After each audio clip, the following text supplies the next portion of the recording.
आज हम बात करेंगे बाबा रामदेव और सुप्रीम कोर्ट। बाबा रामदेव और सुप्रीम कोर्ट का मुद्दा आजकल काफी चर्चा में है। कुछ लोग ये कह रहे हैं बाबा रामदेव एकदम सही हैं,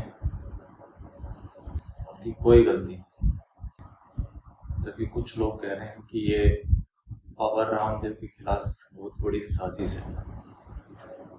कुछ लोग तो ऐसा भी कह रहे हैं कि इसमें सारी गलती नेहरू जी की है। कुछ लोग कह रहे हैं कि नेहरू जी का बनाया हुआ कानून इतना घटिया है कि जिसका भुगतान बाबा रामदेव जी को करना पड़ रहा है। 1954 में नेहरू जी ने घटिया कानून बनाया था जिसको ड्रग एंड मैजिक एक्ट कहते हैं। इस घटिया कानून के कारण स्वामी रामदेव जी को और आचार्य बालकृष्ण जी को सुप्रीम कोर्ट में बिना शर्त माफी मांगना पड़ रहा है। उनकी कोई गलती नहीं है, फिर भी माफी मांगना पड़ रहा है। क्यों? क्योंकि यह कानून घटिया है। कुछ लोग कह रहे हैं, कुछ तो यहाँ तक कह रहे हैं कि ये बाबा रामदेव के खिलाफ साजिश नहीं है, ये सनातन के खिलाफ साजिश है, सनातन धर्म के साथ साजिश है। कुछ लोगों ने ऐसे ऐसे क्लेम किए। कुछ वकील साहब या ऐसे लोग ऐसे बातें कर रहे हैं कि किसी की गलती नहीं है, ये अंग्रेज़ों की गलती है, अंग्रेज़ों ने ऐसा कानून बना दिया। कुछ कह रहे हैं कि कानून तो ठीक है, लेकिन कानून का इंटरप्रिटेशन जज साहब को नहीं आता, वो इसका लिटरल इंटरप्रिटेशन कर रहे हैं, जबकि उनको इनका कंस्ट्रक्टिव इंटरप्रिटेशन करना चाहिए। और कुछ लोग उससे भी आगे बढ़ चुके हैं। उनमें से एक जज साहब क्योंकि मुस्लिम है, तो एक पक्ष ये कह रहा है कि ये तो मुस्लिम हैं इसलिए बाबा रामदेव को वो बना रहे हैं। तो चलिए इस स्टोरी को समझते हैं कि ये सब है क्या, कैसे ये कहानी शुरू हुई। कुछ लोगों का ये भी मानना है कि ये आईएमए ने सिर्फ रामदेव के खिलाफ क्यों केस किया। अगर केस करना नहीं था तो बहुत से ऐसे लोग हैं जो ऐसी तंत्र मंत्र की विद्याएं या रामदेव जैसे क्लेम करते हैं, बीमारियां ठीक कर दी मैंने, ये ठीक कर दी मैंने, वो ठीक कर दी। हज़ारों की संख्या में लोग खड़े होते हैं, टेस्टिमनी दे रहे होते हैं लोग कि भैया मेरी ठीक करी, यही रामदेव करता है। तो कुछ लोगों का मानना है कि अगर रामदेव के खिलाफ अगर पर्टिकुलर रामदेव टारगेट नहीं होता तो बाकी लोगों के खिलाफ आईएमए ने क्यों नहीं किया। तो समझते हैं इस स्टोरी को कि है क्या। तो ये कहानी जाती है कोरोना काल में। वैसे तो कोरोना काल से पहले ही, जब से रामदेव बाबा मार्केट में हैं और उन्होंने अपने कंपनी लॉन्च करके उसके अंदर अपना जो धंधा शुरू किया है, उनका मेन टारगेट हमेशा से ये रहा है कि एलोपैथी या मॉडर्न मेडिसिन को टारगेट किया जाए। अंधविश्वास को बढ़ावा देने के लिए आपको क्रिटिसाइज करना पड़ेगा करंट साइंस को, वरना कोई आप पे विश्वास नहीं रखेगा। तो ये उनका हमेशा से तरीका रहा है। लेकिन जो सबसे स्ट्रॉन्ग पॉइंट, जो सबसे major point IMA versus Ramdev की जो कहानी जाती है वो जाती है कोरोना काल से। कोरोना के टाइम में जहाँ एक तरफ सारी दुनिया जिंदगी और मौत से लड़ रही थी, साइंटिस्ट, वैज्ञानिक, सभी लोग इस बीमारी से निजात पाने के उपाय ढूंढ रहे थे, उसी टाइम पहाड़ों में बैठा एक बाबा आपदा में अवसर ढूंढने की फिराक में था। जब जब इस देश के अंदर महामारी या कोई भी नेचुरल डिजास्टर आया, तब तब अंधविश्वास चरम सीमा पे रहा। उसका साक्षात उदाहरण भी ये है। जब कोई पर्टिकुलर इलाज नहीं था, क्योंकि नया वायरस था, उसको डिकोड करने में क्या है वायरस, कैसे मरता है, कैसे जीता है, कैसे फैलता है, साइंस समय लेते, बाबा लोग समय नहीं लेते, तुरंत जादू तैयार। फरवरी 2021 में जब डेल्टा वेव, जो सेकेंड वेव कोविड की जस्ट उठने वाली थी, उस टाइम पे रामदेव ने एक दवाई लॉन्च की जिसका नाम था कोरोनिल। उसमें 3 सो कॉल्ड जड़ी बूटियाँ जो पहले से ही उनकी सारी दवाइयों में थी, उनमें से किसी 3 को चूज करके एक मिक्सचर तैयार कर दिया, उसका नाम कोरोनिल दे दिया, उसको लॉन्च किया। और उसको लॉन्च करते टाइम उन्होंने क्या कहा, उसको लॉन्च करते टाइम उन्होंने कहा कि this is the first evidence based medicine for कोविड-19, यानी कि कोविड-19 को मारने के लिए पहली एविडेंस बेस्ड मेडिसिन है। दूसरा स्टेटमेंट जो इन्होंने कहा वो ये कहा कि this medicine is approved and recognised by the WHO। WHO good manufacturing practice has recognised this medicine and approved this medicine. ये दो स्टेटमेंट उन्होंने कहे। ये दोनों बातें कहते टाइम और इस दवाई को लॉन्च करते टाइम भारत के जो मॉडर्न साइंस के प्रैक्टिसिंग पर्सन थे, डॉक्टर हर्षवर्धन, वो भी मौजूद थे।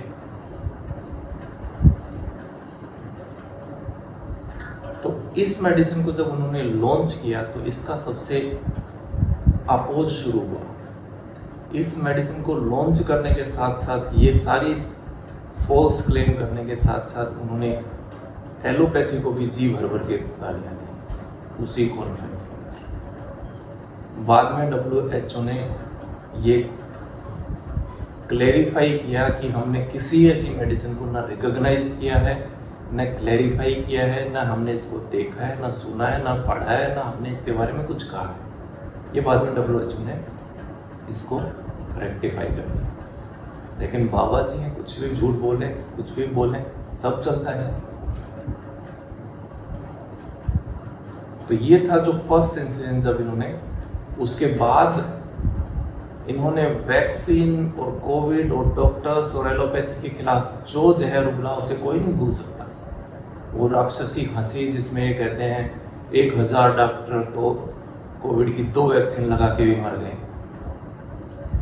लाखों लोगों की मौत एलोपैथी की दवा खाने से हुई है। जितने लोगों की मौत हॉस्पिटल न जाने के कारण से हुई है, ऑक्सीजन न मिलने के कारण से हुई है, उससे ज्यादा लोगों की मौत ऑक्सीजन के बावजूद हुई है, दवा एलोपैथी की दवा मिलने के बावजूद हुई है। तीसरा बोला मुझे डॉक्टर बनना है, टर टर टर टर टर टर टर टर करते रहते, टर बनना है, टर डॉक्टर। 1000 डॉक्टर तो अभी कोरोना की डबल वैक्सीन लगाने के बाद मर गए। कल क्या समाचार है? कितने? 1000 डॉक्टर डबल वैक्सीन लगाने के बाद भी मर गए। अपने आप को ही नहीं बचा पाई, वो कैसी डॉक्टरी? तो मैंने कहा डॉक्टर बनना है तो स्वामी रामदेव जैसा बन, जिसके पास में कोई डिग्री नहीं और सबका डॉक्टर है। Without any degree, with divinity, with dignity, I am a doctor. 2 vaccine लगाकर भी 1000 डॉक्टर मर गए। उसके बाद जो हंसी, राक्षसी हंसी थी, तो कोई नहीं बोल सकता। तो यहाँ से कन्फ्लिक्ट शुरू होता है IMA वर्सेस रामदेव। इसलिए IMA ने पर्टिकुलरली बाबा रामदेव के खिलाफ इस मुहिम को एक्सेप्ट किया कि ये क्या बोल रहे हैं, क्योंकि ये इतना ओपनली और इतना क्रूरता के साथ इन्होंने बोलना शुरू किया, अनसाइंटिफिक। तो यहाँ से एक खेल शुरू होता है। उसके बाद इन्होंने कुछ ही दिन बाद, अगले कुछ महीनों के अंदर, इन्होंने खूब प्रेस कॉन्फ्रेंस और हर जगह यही सब, एक और स्टेटमेंट इन्होंने जारी किया जिसमें इन्होंने कहा था कि science, allopathy is a stupid and bankrupt science which is responsible for the death of lakhs of people. ये भी उसी कोरोनिल और कोरोना के टाइम। इस स्टेटमेंट के बाद IMA ने उनको पत्र लिखा कि आप अपॉलजी बोलिए और साथ में ही अपने स्टेटमेंट को वापस लीजिए। इसके अलावा IMA के कुछ डॉक्टर्स ने आयुष को पत्र लिखा और जो स्टेट लाइसेंसिंग अथॉरिटी है उत्तराखंड की शायद, जहाँ पर ये की जो भी पतंजलि इंस्टीट्यूट है, उनको लेटर लिखा और उनको उनके सारे एडवर्टाइजमेंट और सबकी कॉपी दी गई कि ये देखो क्या क्या बोल रहा है, किस किस चीज़ के लिए बोल रहा है, और ये साफ साफ 1954 के बने हुए कानून drug and magical remedy act का उल्लंघन है। ना केवल अनसाइंटिफिक है, ना केवल अंधविश्वासपूर्ण है, ये बने हुए एक लॉ का भी क्लियरली उल्लंघन है। आयुष ने लाइसेंसिंग अथॉरिटी को लेटर लिखा, लाइसेंसिंग अथॉरिटी ने इनको वार्निंग दे दी, बात गई है। फिर उनके वो एडवर्टाइजमेंट उसी हिसाब से जारी रहे, वही कटु भाषा, वही सारी चीज़ें जारी रही। फिर आईएमए ने आयुष को और उनको लेटर लिखा, वो ये 20 बार लेटर लिखा गया। लास्ट में उन्होंने कह दिया जी अब तो हम कुछ करने में समर्थ नहीं है, इसके अलावा हमने जो करना था कर दिया। 2 साल तक उन्होंने कुछ नहीं किया। ये सब ऐसे ही चलता रहा। उसके बाद एक और स्टेप, बाबा ने धर्म के नशे में धर्म का चूर्ण दुनिया को खिला दिया, हजारों करोड़ का बिजनेस हो गया, रुकने वाले नहीं है। उसके बाद अगस्त 2012 में इन्होंने एक न्यूज़पेपर में एक एडवर्टाइजमेंट दिया, जिसको मैं आपको पढ़ के सुनाता हूँ। न्यूज़पेपर ने एडवर्टाइजमेंट दिया जिसका टाइटल था कि misconception spread by allopathy, save yourself and country from misconception spread by pharma and medical industry. और उसके साथ साथ इन्होंने क्लेम किया कि वो BP, sugar, thyroid, cirrhosis, arthritis, asthma, इन्होंने 20 नाम रट रखे हैं और वो उनके 20 के 20 नाम देखे कि इन सब का मैं पूर्ण रूप से क्योर कर देता हूँ। मतलब उन्हें ये तो पता है कि मिसकंसेप्शन नाम की कोई चीज़ होती है, खुद को फैला रहे हैं लेकिन ब्लेम दूसरे पे लगा रहे हैं। अखबार में इस न्यूज़पेपर के बाद, जबकि आईएमए पहले उन्हें पुराने विचारों में ही उसको अपॉलजी और स्टेटमेंट विड्रॉ करने का लेटर दे चुका है, 50 जगह पहले ही लिख चुका है। 2 साल से ये स्ट्रगल चल रहा है, उसके बावजूद उसकी जो स्पीड है वो बढ़ती जा रही है, जो शब्दों की कटुता है वो बढ़ती जा रही है, अनसाइंटिफिक जो चीज़ें हैं वो बढ़ती जा रही हैं। तब जाके आईएमए ने इनके खिलाफ एक PIL फाइल की कोर्ट के अंदर।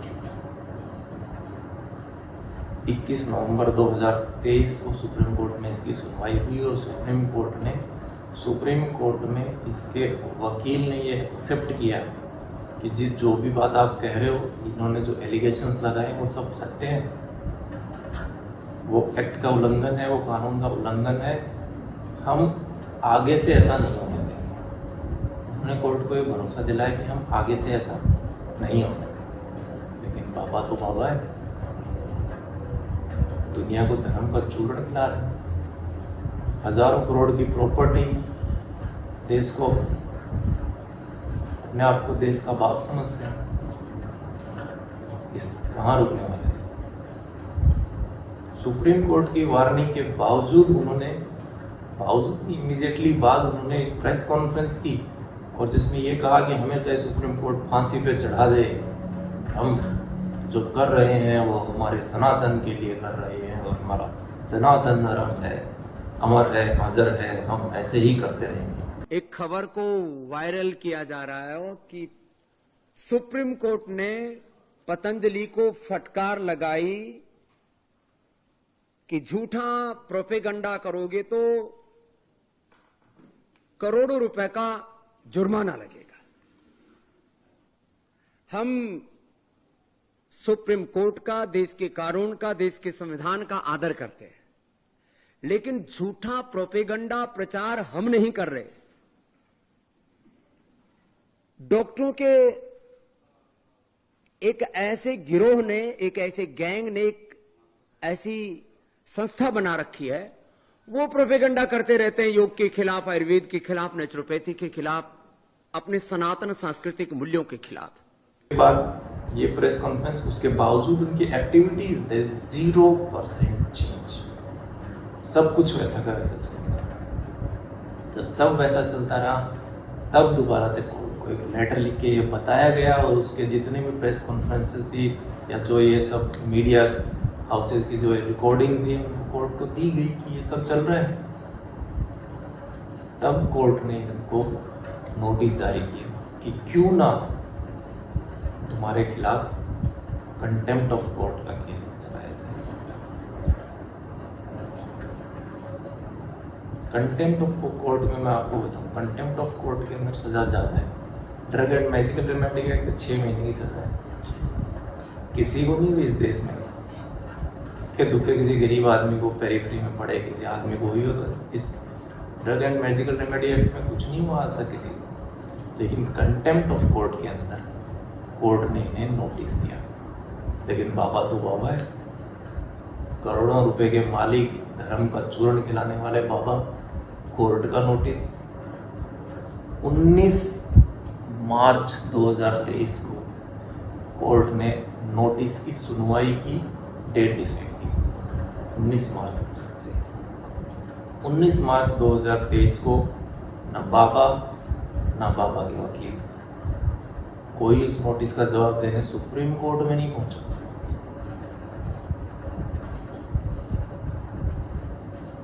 तब सुप्रीम कोर्ट ने पहली बार इसे सीरियसली लिया कि चल क्या रहा है, साला सारी अथॉरिटीज की रेल बना दी, सरकार इनकी जेब में इनकी इन नकली दवाइयों की एडवर्टाइजमेंट कर रही है, इनके यूनियन मिनिस्टर सुप्रीम कोर्ट के नोटिस का जवाब देने तक नहीं आ रहा बाबा।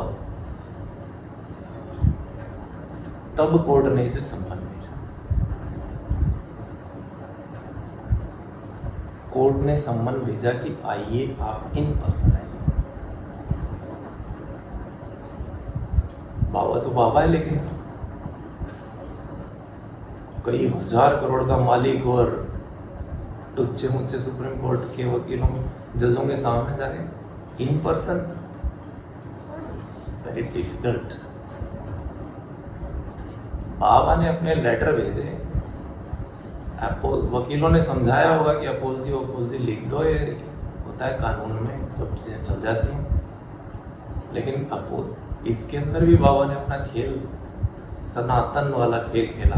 प्रेस कॉन्फ्रेंस की, बड़े बड़े धार्मिक शब्द यूज़ किए, साथ में हल्की सी अपोलजी दे दी। वो अपोलजी पहले मीडिया में आई, उसके बाद कोर्ट में जमा करवाई ढुलमुल शब्दों में, जिसको पढ़ के कोर्ट को ये लगा कि ये क्या अपोलजी, क्या बिहेवियर है।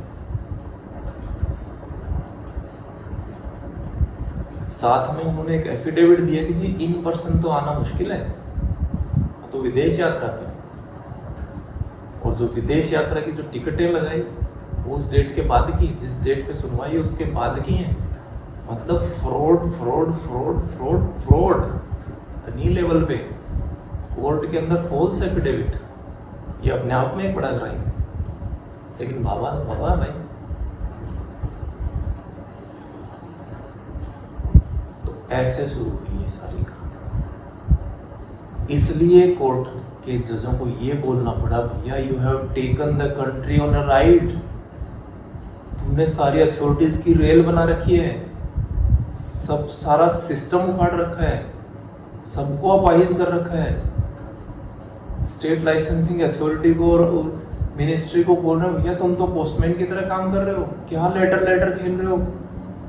बाबा अब सुन ही नहीं रहा, तब जाके उसे बुलाया, उसे सुनाई 5 बातें। तो ये तो था सारा मैटर। और matter drug and magical remedy act में बहुत सिंपल है। उसके लिए तो एक छोटा सा वो दिया, यार छोड़ो यार, क्यों कर रहे हो यार, ठीक कर लो बस। तो बाबा का नशा ज़्यादा था, इसलिए ये कहानी इस लेवल तक पहुंच गई। अब है कि आगे होता क्या है, आगे कुछ तो बेनिफिट होगा इसके अंदर, कि जितनी भी ये दुनिया भर की company safe drinks, health drink और बच्चों को कुछ कुछ पिला रहे हैं, बोरनविटा, यार ऑल नॉनसेंस। ये जितनी बाबा रामदेव या ऐसी दुनिया भर की जड़ी बूटियों वाली दवाइयाँ बन रही हैं, ये सब दीज आर जस्ट स्टूडेंट्स।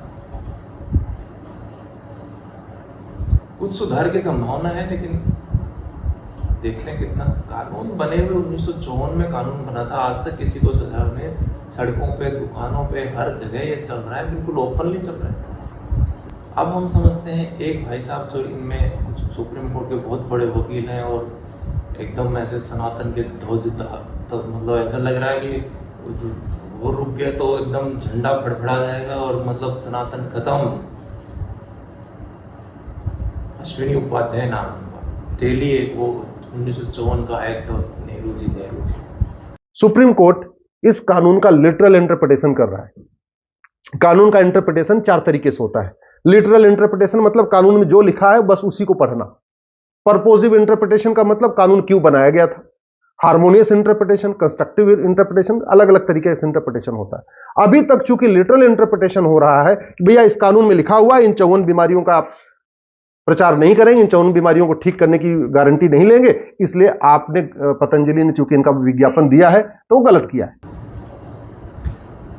बार बार बता रहे हैं कि 1954 के एक्ट, 2-3 पॉइंट उन्होंने उठाए कि तो 1954 का जो एक्ट है वो अंग्रेजों ने बनाया था 1940 में, और उसी को कॉपी पेस्ट कर दिया और नेहरू जी ने पास कर दिया।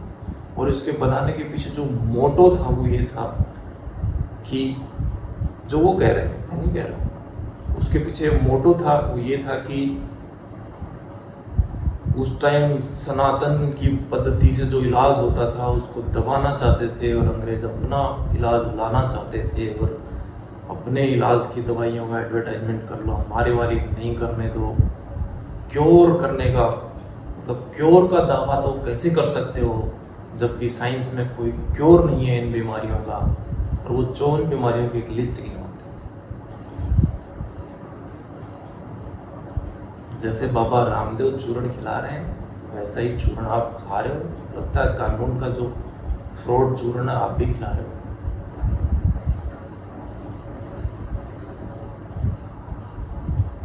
एविडेंस बेस्ड मेडिसिन की एक डेफिनेशन, एक तौर तरीका है, आपको समझना चाहिए कि एविडेंस होते क्या है। दूसरा, अंग्रेजों ने जो कानून बनाया है उसमें क्योर व्योर का नहीं है, जस्ट रीड। 1900 गूगल पे आप कभी भी इसको डाउनलोड करो और पढ़ो। तो सेक्शन 3 और सेक्शन 4 है। सेक्शन 3 ये कहता है prohibition of advertisement of certain drugs for the treatment of certain disease and disorder, कि कुछ डिजीज और डिसऑर्डर है उनसे रिलेटेड किसी भी तरह की कोई भी दवाई है उसका एडवर्टाइजमेंट आप नहीं कर सकते। बीमारी का इलाज एक दवाई नहीं करती है, बीमारी का इलाज डॉक्टर करता है, डायग्नोसिस बनता है पहले बीमारी क्या है। हजारों की संख्या में अलग अलग बीमारियां, बड़े क्लोज डिफरेंशियल होते हैं। एक दवाई एक बीमारी एक ही दवाई से ठीक होती है, दूसरी दवाई ऐसे नहीं है। चूर्ण नहीं है दवाई, medicine is a medicine. Medicine की डेफिनेशन उसी एक्ट में दी हुई आप पढ़ लेते हैं। दूसरा, इसमें जो बताया गया है इसमें किसी क्योर व्योर का जिक्र नहीं किया गया कि उस टाइम क्योर नहीं था, और क्योर तो महर्षि चरक ने किया है। और महर्षि चरक आप पढ़ के देखो, वात कफ पित्त कफ वात, सारी बीमारियां वात मतलब गैस से बन गया। ये न्यूरोलॉजिकल बीमारी गैस, पेट की गैस, उनको पता ही नहीं है कि हार्ट और लंग्स दोनों में सांस चढ़ेंगे, जिसमें सांस चढ़े उसमें वात हो गया, वात का सेम चूर्ण। ऐसा नहीं होता भाई, इसी दुनिया में जी रहे हैं। दूसरा, किसी क्योर व्योर के बारे में नहीं कहा, क्योर नहीं था और हमारा क्योर नहीं है, उसमें क्योर नहीं है, पतंजलि में क्योर है और इसलिए हम पहले क्योर नहीं था अब क्योर है तो अब इसके एडवर्टाइजमेंट की आज़ादी मिलनी चाहिए। क्योर व्योर नहीं है। For the diagnosis, cure, mitigation, treatment और प्रिवेंशन ऑफ एनी डिजीज और डिसऑर्डर और condition specified in the schedule और एनी अदर डिजीज, डिसऑर्डर और condition bye whatsoever name it is called. Schedule में जो 54 तुम लिस्ट लेके बार बार उनको करो, उससे भी कोई लेना देना नहीं है, वो तो जस्ट एक एग्जाम्पल है। व्हाटसोएवर इट इज कॉल्ड, किसी भी बीमारी को किसी भी नाम से बुलाया जाए जिसके लिए आगे दिया है किसी भी रजिस्टर्ड प्रैक्टिशनर से इलाज जिसका किया जाना चाहिए, किसी भी नाम से बुलाया जाए। क्या क्योर व्योर, क्या नए नए शब्द दुनिया को बेवकूफ़ बना रहे हैं। और 54 की लिस्ट नहीं है। जो 54 आप बता रहे हो ना, जो आप हर कॉन्फ्रेंस के अंदर, सनातनी कॉन्फ्रेंस के अंदर बैठ के आप 54 बीमारियों के नाम ले रहे हो, लिस्ट ये 54 की है, लेकिन जो 54 नाम नहीं वो बीमारी के नहीं है, कॉमन नाम है जिनके बेसिस पे धंधा चलता था बाबाओं का, इसलिए वो कॉमन नाम ऐड कर दिए। जैसे बीमारियों के नाम नहीं है, उनमें से कुछ बीमारियों के नाम है, कुछ जनरल नाम है। जैसे फॉर एग्जांपल देखो,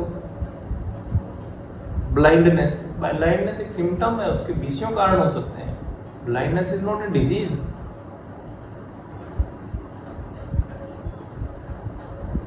disease and disorder of brain, 10 number point पे ब्रेन साइंस, इस पे डीएम होती है, अलग से 10 साल की पढ़ाई होती है ब्रेन में, बीमारी नहीं है। Disease and disorders of brain, अब अपने आप में एक बहुत बड़ा, ये अपने आप में सैकड़ों बीमारियां शामिल कर रखी हैं इसने। Disease and disorder of optical system, disease and disorder of uterus, पूरी गायनेकोलॉजी आ गई। Disease and disorder of nervous system, बीमारियों के नाम नहीं है, कुछ कॉमन बीमारियों के नाम ऐड कर रखे हैं। तो क्योर नहीं, 54 बीमारियां, किसी भी तरह का कोई भी ड्रग जो किसी भी बीमारी के अंदर उसके डायग्नोसिस, उसके ट्रीटमेंट, उसके prevention, whatever in any way,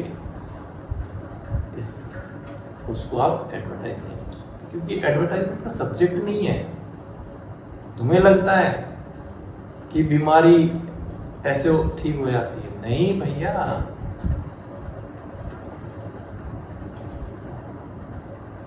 ऐसे नहीं होता। सेम चूर्ण खा रहे हो, दोनों अलग अलग तरह का खाना शुरू करो और पढ़ाई लिखाई करो। नेहरू जी का शुक्र मनाना चाहिए। ये महाराज तो ये कह रहे हैं कि नेहरू जी ने ये एक्ट लिया है, वरना तो ये चाहते हैं कि ये एक्ट ही नहीं होना चाहिए। लेकिन मैं एक चीज में नेहरू जी को गलत इसमें बोलूँगा, वैसे तो उनका धन्यवाद कि अगर ये इतना विरोध वाला एक्ट है और फिर भी उन्होंने पास कर लिया, लेकिन सजा बहुत कम। इस एक्ट के अंदर कम से कम 60 साल की सजा होनी चाहिए। हजारों लोगों, लाखों लोगों को आप बेवकूफ बना के उनके स्वास्थ्य के साथ खेल रहे हो, उससे पैसा कमा रहे हो। रामदेव की कंपनी, आपको विश्वास नहीं होगा, कभी आप शेयर मार्केट में जाके देखना, दुनिया की इकलौती ऐसी कंपनी मिलेगी आपको जो कोरोना के काल में जिसका बिजनेस कई गुना बढ़ गया। पिछले 5-10, कोरोना से पहले के 5-10 साल में पतंजलि का शेयर 40-50 रुपए से ऊपर कभी नहीं गया। कोरोना के टाइम में उस कंपनी का शेयर 1500-1600 रुपये पहुँच गया। 40 से 1500, 1600, कितने गुना हो गए। कई हजार करोड़ का बिजनेस उसका सिर्फ कोविड में बढ़ा। इकलौती ऐसी कंपनी मिलेगी जिसका कोरोना में बिजनेस बढ़ा है। बाकी कोरोना में सब फ्लैट हो गया था, सारी शेयर मार्केट ध्वस्त हो गई थी। ये होता है अंधविश्वास। हमारा देश बहुत प्रोन है अंधविश्वास के। जैसे ही प्राकृतिक आपदाएं होती हैं, बीमार दुखी लोगों के ऊपर टूट पड़ते हैं, सबसे पहले टूट पड़ने वाले लोग यही हैं। दूसरी बात ये है कि रामदेव क्या है, अब आयुर्वेद वर्सेस साइंस की, अगर यही सारे क्लेम कोई आयुर्वेद का डॉक्टर करता तो इस डिस्कशन में आते, कोई करेगा ही नहीं। आयुष मंत्रालय अलग से बना हुआ है। आयुष मंत्रालय में कभी किसी डॉक्टर ने ये नहीं बोला जो ये कि रामदेव क्लेम कर रहे हैं सब ठीक है, नहीं। खुद मैं आपको बताता हूँ कि राज्यसभा के अंदर मार्च 2023 के अंदर एक रिपोर्ट पेश की गई थी आयुष मंत्रालय की तरफ से कि जो कंप्लेंट्स आईएमए कर रही है वैसी ही कंप्लेंट आयुर्वेद और गवर्नमेंट की खुद की आयुर्वेदिक इंस्टीट्यूट की तरफ से वैसी ही कई कंप्लेंट्स आई हैं। टोटल 53 कंप्लेंट्स, टोटल 53 कंप्लेंट आई हैं रामदेव और उसकी पतंजलि के द्वारा जो एडवर्टाइजमेंट किए जा रहे हैं उनके फेक और झूठे क्लेम्स के लिए, जिसके अंदर गवर्नमेंट की आयुर्वेदिक डॉक्टर, आयुष मंत्रालय से रिलेटेड आयुर्वेदिक डॉक्टरों की कंप्लेंट भी शामिल है आईएमए के अलावा।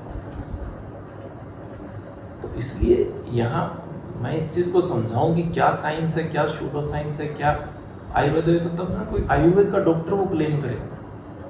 तो भैया बिजनेसमैन है ये, तो कंपनी तो प्रोडक्ट बेचने है इसको।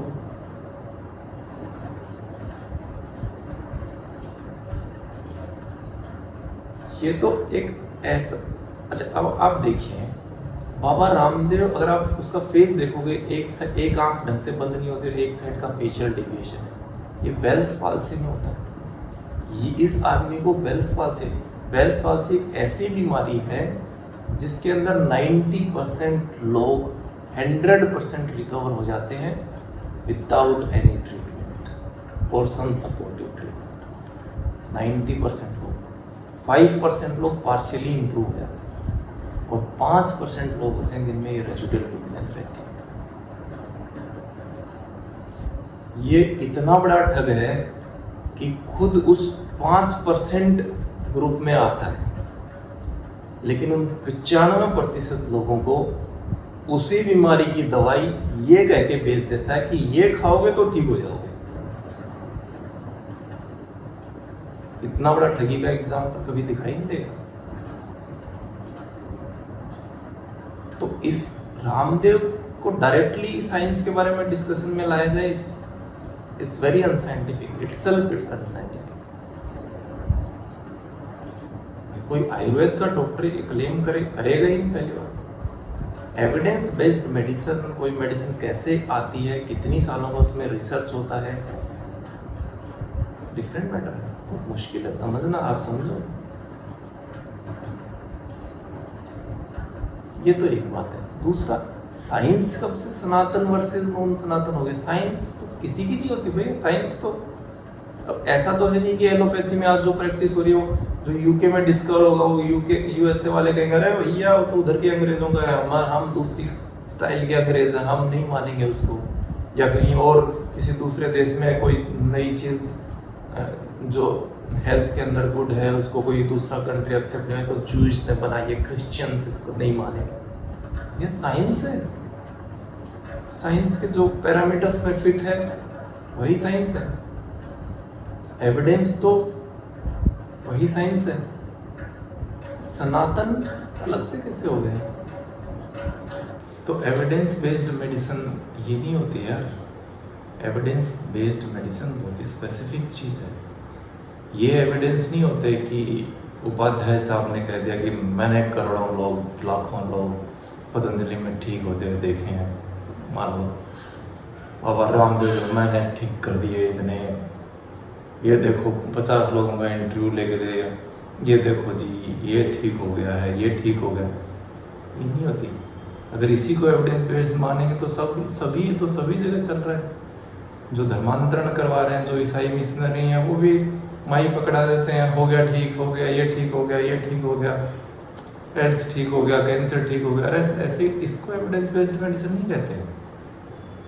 तथ्यों के आधार पर यह बात कहना चाहता हूं, हर दिन मेरे पास में कम से कम सैकड़ों रियल वर्ल्ड एविडेंस होते हैं, जो यहां पर भी बैठे हैं। टाइप 1 डायबिटीज है, थायराइड है, बीपी है, सामान्य नॉर्मल शुगर है, मोटापा तो 8 दिन में लोगों का हम 12 से 15 किलो तक कम कर देते हैं। ये बहुत साधारण सी बात है। ये तेरी बहन बोल नहीं सकती थी? नहीं बोल सकती थी। हालेलुया! मेरा यीशु यीशु मेरा यीशु यीशु। हाँ बेटे, अभी क्या हुआ? बोलने लगी। मेरा यीशु यीशु। दोनों आंखों में मोतियाबिंद है? हाँ, दोनों में था। ये तो सही दिखाई दे रहा एक मोतियाबिंद हट गया, एक आंख ठीक हो गई आपकी। इससे भी कुछ दिखाई दे रहा है, पूरा नहीं, कुछ दिखाई दे रहा है। अच्छा, अब इस वाली ये वाली आंख रह गई आपकी? बाई वाली। ठीक है, आंखें बंद करो। चश्मा क्यों लगा रखा है? जब दिखने लग गया तो अब देखो कैसे लग रहे हैं। मैं देखने में ठीक लगता हूँ? ठीक है। अरे रुको भैया, आराम से इधर से आंखें बंद करो, बंद रखना आंखें। मातेश्वरी, बंद रखना आंखें। कि वहां पे लोग अपेंडिक्स अपना ठीक कर चुके हैं आके। योग प्राणायाम आयुर्वेद के जरिए लोगों ने अपना अंधापन ठीक किया है। योग प्राणायाम आयुर्वेद के जरिए लोगों ने पतंजलि में आके अपना कैंसर ठीक किया है। पतंजलि में लोगों का मोतियाबिंद ठीक हुआ है। ये मैं अपनी आंखों से देखा बता रहा हूं। योग प्राणायाम के जरिए, आयुर्वेद के जरिए पतंजलि में आके लोगों ने अपना बहरापन ठीक किया है। डायबिटीज ठीक हुई। डायबिटीज तो पूछे नहीं, करोड़ों लोगों को ठीक हो चुका। माइक लगाओ, बगलामुखी मैया की जय बुलवाओ, बंद करके। बगलामुखी मैया की जय। दोबारा बोलो। बगलामुखी मैया की जय। खोलो आंखें, देखो चारों तरफ, बोलो माइक पे। बगलामुखी मैया की जय। क्या हुआ? मेरी दोनों आंखें ठीक हो गई सर। बोलो बगलामुखी मैया की जय। परेशानी, गले में हल्की सी खुजली है, वह छींकन में आराम है। एलर्जी, गले में खुजली है? हाँ, नाक। मुंह खोलो, लगाओ माइक, पूछो कहाँ है खुजली? खत्म, माइक पे बोलो। नहीं है। कहाँ गई? भाग गई? एविडेंस बेस्ड मेडिसिन एक और डिटेल में समझाना पड़ेगा यार मूर्खों को। ये नहीं होता, ये अंधविश्वास है। कोई आके बाबा ये कहे कि मैंने इतने लोगों को ठीक कर दिया, यही अंधविश्वास है। वो बाबा कहे या पादरी कहे, मौलाना कहे, बात एक ही है। जड़ी बूटी खिलाए या ताबीज दे या कुछ और राख दे या कुछ और दे, अजीबोगरीब 50 तरह की चीजें चल रही हैं, सब एक है। उसको एविडेंस बेस्ड मेडिसिन नहीं कहते। किसी डेवलप्ड कंट्री में जाना, देखना कैसे क्या होता है एविडेंस बेस्ड मेडिसिन, कैसे एविडेंसेस इकट्ठे होते हैं। एक एक चीज का रिकॉर्ड रहता है, एक एक इवेंट का रिकॉर्ड रहता है। एक मेडिसिन कौन सी कंपनी से बनी, किस डॉक्टर ने प्रिस्क्राइब की, किस पेशेंट को मिली, बिल्कुल पूरा लाइन ट्रेस कर सकते हो। एक पेशेंट वहाँ एक ही डॉक्टर को दिखा सकता है, एक ही हॉस्पिटल में जा सकता है। कहीं भी किसी दूसरी जगह जाता है, उसका एग्जैक्टली रिकॉर्ड मेंटेन रहता है। हमारे देश आयुर्वेद छोड़ो, यहाँ एलोपैथ की जो प्रैक्टिस है वो भी हमें वहाँ से एविडेंसेस मिलते हैं और उन्हीं के बेसिस पे हम प्रैक्टिस करते हैं। यहाँ की जितनी भी स्टडी है they are not reliable at all. System ही नहीं है ऐसा। अभी मुझे दिखाया किसी ने सुबह, शाम को किसी और ने दिखाया, मैंने जो एडवाइस की उनमें से कोई दवाई खाई, फिर किसी और की खाई, फिर किसी अगले महीने किसी और को दिखाया, फिर किसी बाबा का चूर्ण खाया। सब ऐसा ही चलता है यहाँ का। यहाँ ट्रायल नहीं हो सकती ड्रग्स की। जो होती हैं बहुत मुश्किल से, छोटे मोटे ठीक ठाक एक आधे सेंटर पे होती हैं, बड़े सेंटर पे उनमें से भी 50% रिलायबल है, हार्डली। हमारा सिस्टम ऐसा नहीं है, उसके लिए अलग बिल्कुल सिस्टम होता है, सिस्टमेटिक होता है, सब कुछ सिस्टमेटिक होता है। एक एक इवेंट रिकॉर्डेड होती है, किसको दिखाया, किससे मिला, किसने क्या दवाई दी, किसको कब क्या साइड इफेक्ट हुए, कहाँ एडमिट हुआ, each and everything is documented. कौन सी मेडिसिन कहाँ बनी, किसने एडवाइस की, बिल्कुल हर जगह चलता है। यहाँ दुनिया भर की ड्रग्स कंपनी बनी हुई है, क्या बना रहे हैं। एलोपैथ की दवाइयाँ रिलायबल नहीं है, उनकी जो मैन्युफैक्चरिंग है। तो एविडेंस बेस्ड उसको नहीं कहते। थोड़ा सा कॉमन सेंस डेवलप करो, थोड़ी चीजें सीखो, समझो, सब समझ में आ जाएगा। कौन पाखंडी है, कौन ढोंगी है, कौन क्या है। अच्छा दोस्तों, स्वस्थ रहो, सुखी रहो, पढ़ो लिखो, जानो, अंधविश्वास से बचो।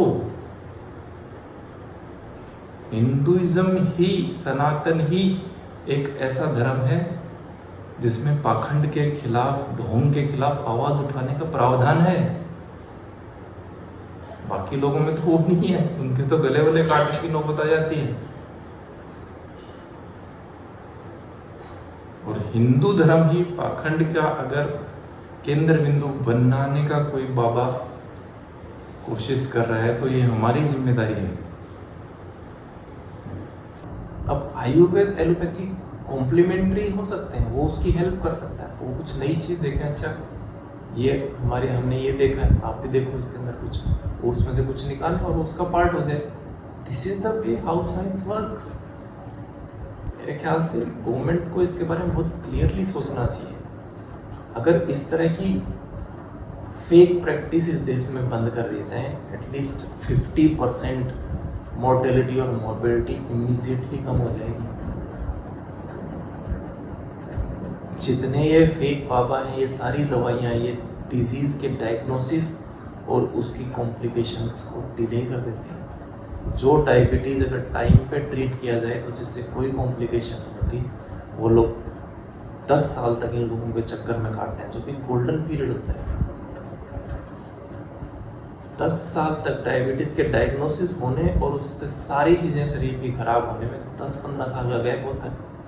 उस 10-15 साल में आपको कोई सिम्टम नहीं होंगे, आप दवाई लो मत लो, चूर्ण खाओ या बाबा जी का कुछ और खाओ, आपको कोई सिम्टम नहीं होंगे। इक्की दुक्की शुगर आप रेंडमली बीच बीच में 1-2 बार चेक कर लेते हो, कभी अच्छी आ गई खुश हो गए, कभी खराब आ गई दुखी हो गए, फिर बाबा जी के पास चले गए या किसी और के पास चले गए।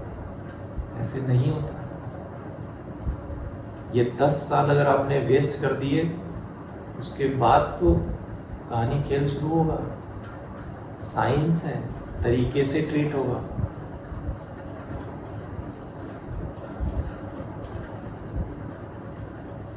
जब आपकी किडनी गुर्दे सारी चीज़ें सब खराब हो जाएं उसके बाद, तो अगर मोटे तौर पे देखें तो एक कुछ लोगों का क्लेम है कि अरे बाबा तो कंपटीशन दे रहा है एलोपैथी वालों को, इसलिए उनको ये।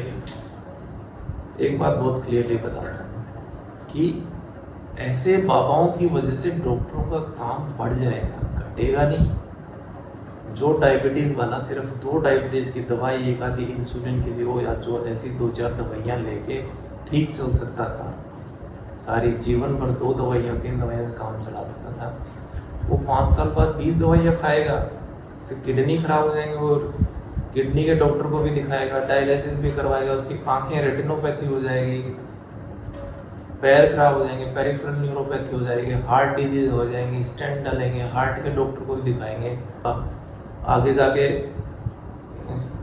पैर न्यूरोपैथी हो जाएगी, पैरों में छाले, घाव, अल्सर बन जाएंगे, गैंग्रीन बन जाएंगी, ऑर्थोपेडिक बन जाएंगे, एम्पुटेशन करेंगे। एक आदमी को 20 स्पेशलिटी की जरूरत पड़ेगी बाबा रामदेव की वजह से। ये इतना बड़ा देश है, डायबिटीज फल फूल रही है, किस लिए? अंधविश्वास की वजह से। इसको जितनी जल्दी हो सके कंट्रोल में लेके आना चाहिए। और मैं सुप्रीम कोर्ट को बहुत थैंक्स करूंगा कि एटलीस्ट कंटेम्प्ट ऑफ कोर्ट के ही बहाने सही कुछ तो लगाम लगी इस चीज़ पे। अगर यही बाबा अमेरिका के अंदर यही काम करता जो इस देश में कर रहा है, तो ये जेल से बाहर नहीं निकलता कभी, इसकी सारी प्रॉपर्टी अंदर होती। वही वकील जो इसको फेवर करके कानून की मिस इंटरप्रिटेशन करके लोगों को बहका रहे हैं, अगर वही वकील इस देश में है जो काम कर रहा है वो वहां करता तो उसका लाइसेंस छिन जाता। ये सारे फ्रॉड इसी देश में चल रहे हैं, इसलिए चल रहे हैं कि हमारा कानून ऐसा है। दोस्तों, ये थे इस पूरे मामले के ऊपर विचार। अगर आपका कोई सवाल हो तो कमेंट बॉक्स में ज़रूर डालें, और हम आगे भी अवेयरनेस के लिए ऐसे वीडियो बनाते रहेंगे। बहुत बहुत धन्यवाद सुनने के लिए। जय श्री राम, जय सनातन।